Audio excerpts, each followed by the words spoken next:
সাবেক চেয়ারম্যান জনাব মোহাম্মদ আবুল কালাম আজাদ সাহেবকে ফুল দিয়ে বরণ করে নিয়েছেন নূর নবী। 2 নং পারুল ইউনিয়নের চেয়ারম্যান পদপ্রার্থী জনাব তসলিম আহমেদ উদ্দিনকে ফুল দিয়ে বরণ করে নিয়েছেন আমাদের সাহিত্যের কাজকে হিন্দুরা তোফাজ্জল হোসেন অত্র এলাকার কৃতি সন্তান জনাব মোহাম্মদ তোফাজ্জল হোসেনকে ফুল দিয়ে বরণ করে নিয়েছেন সাগর ভাই এবং জাহাঙ্গীর আলম ভাইকে ফুল দিয়ে বরণ করে নিচ্ছেন লিটন এবং অত্র এলাকার শ্রদ্ধাভাজন ব্যক্তি জনাব মোহাম্মদ তাহারাতুল্লাহ পারমানিককে ফুল দিয়ে বরণ করে নিচ্ছেন লুৎফর রহমান।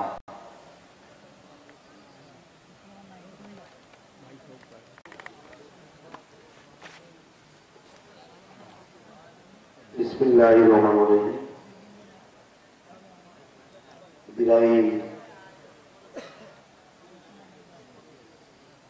ইসলামী তরুণ সংগঠনের উদ্যোগে এবছরের ন্যায় এই প্রথম ওয়াজ মাহফিলের 14 সভাপতি, এই ওয়ার্ডের মেম্বার আমাদের বড় ভাই তাহারুল্লাহ ভাই, মঞ্চে উপস্থিত আছেন আজকের অনুষ্ঠানের প্রধান বক্তা আব্দুল্লাহ মুস্তফা ভাই, শাহেদ ভাই সহ যারা বক্তব্য দিয়েছেন। এখানে উপস্থিত আছেন এই ইউনিয়নের সাবেক চেয়ারম্যান কালাম ভাই, এই ইউনিয়নের আমার দলের আহ্বায়ক তোফাজ্জল ভাই, উপজেলা সাংগঠনিক সম্পাদক তসলিম ভাই সহ যারা আছেন সবাইকে আমার সালাম, আসসালামু আলাইকুম। আমি আজকের এই অনুষ্ঠানের প্রধান অতিথির সাথে একমত পোষণ করছি এরকম যে পীরগাছায় এই সরকার ক্ষমতায় 7 বছর, 7 বছরে আমি অসংখ্য তাফসির মাহফিল, ওয়াজ মাহফিল, ইজাজ ইসলামে অতিথি হওয়ার সুযোগ আল্লাহ আমাকে করে দিয়েছিল। আজই প্রথম দেখলাম যে আসলে শাইখ ভাইয়ের বক্তব্যের বর্ণনাকে আনাটা আপনাদের ঠিক হয়নি। আপনারা যারা এই অনুষ্ঠানগুলো করেন বা এই তাফসির মাহফিলগুলো করেন বা ওয়াজ মাহফিল করেন, তাদের সবারই অভিজ্ঞতা আছে এবং আপনারা যারা এই ওয়াজ মাহফিলটার আয়োজন বা উদ্যোগ নিয়েছেন তাদের অভিজ্ঞতাটা আরো প্রবল। একটা মানুষকে সুদূর গোপালগঞ্জ থেকে ডেকে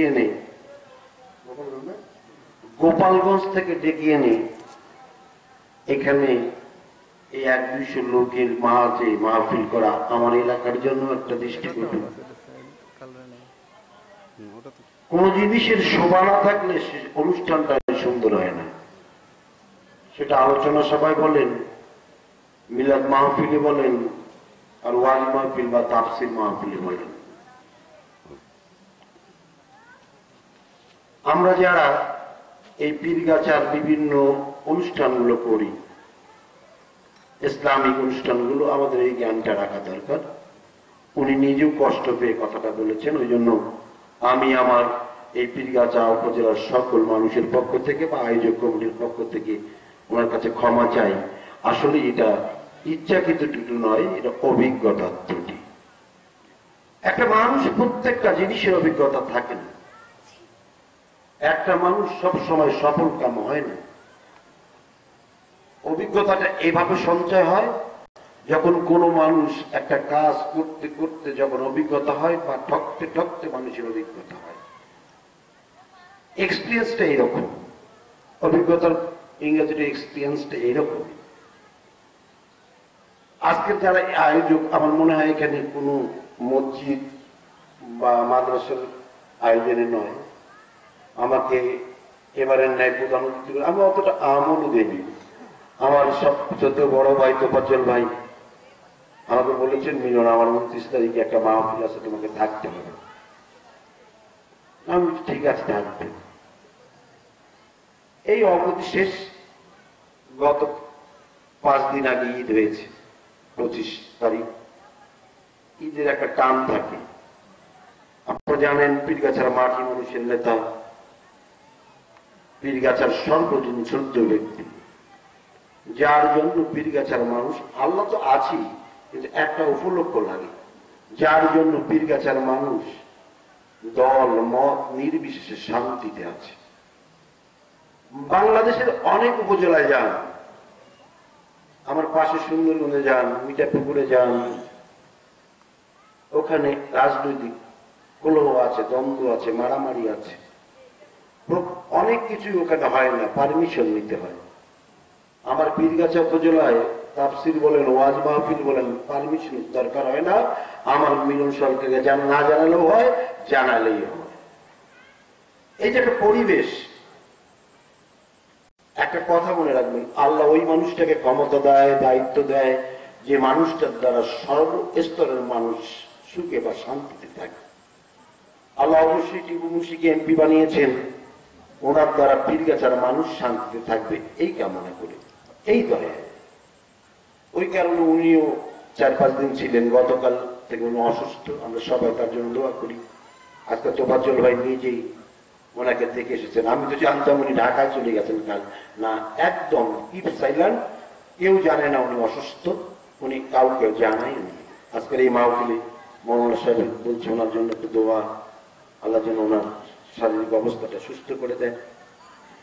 এই কারণে আজকের এই মাহফিলটা ঈদের টানের কারণও হয়তো আয়োজনটা একটা ত্রুটি থাকতে পারে, কিন্তু পীরগাছা উপজেলা বছরে 1000 তাফসির মাহফিল হয়, 100টা ইজালের সাহাব হয়, অনেক পরিশ্রম হয়।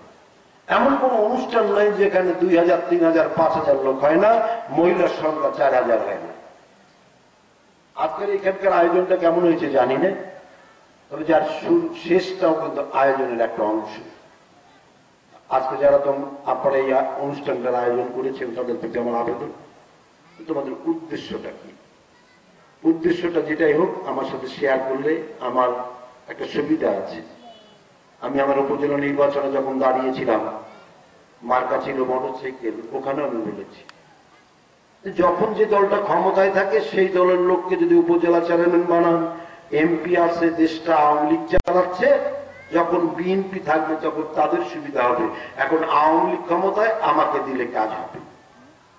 দেখেন উপজেলা চেয়ারম্যান আল্লাহ আমাকে হয়তো বানায় নেই কোনো কারণে, আল্লাহ যা করেন ভালোর জন্যই করেন, হয়তো প্রকাশটা হওয়ার কারণে। এই জন্যই আমার দল ক্ষমতায় আছে, আমার একটা সুবিধা আছে। যদি কোনো কিছু দরকার হয় বা এখানে যদি কোনো আয়োজনে কোনো মসজিদ বা মুক্ত ঘর বা মাদ্রাসা থাকে, সেখানে আমার সভাপতি এখানে উপস্থিতি আছেন, আমার নেতৃবৃন্দ আছেন, আমি সেখানে 10-20 হাজার টাকা সাহায্য করতে পারবো, এটা আমার একটা সুবিধা আছে। তো সবাই ভালো থাকেন, তাহলে দিয়েন না, সবাই ভালো থাকেন। এবং আজকের অনুষ্ঠানের প্রধান বক্তার প্রতি আমার আবেদন, আজকে যারা এখানে আয়োজন করেছেন আপনাকে দিয়ে যেন এই ইউনিয়নে একটা সভা করে, আর কোন বাধ্য হোক যেন উনি উঠেন, কি বলেন? হ্যাঁ, সবাইকে ধন্যবাদ, সবাই ভালো থাকেন, আসসালামু আলাইকুম।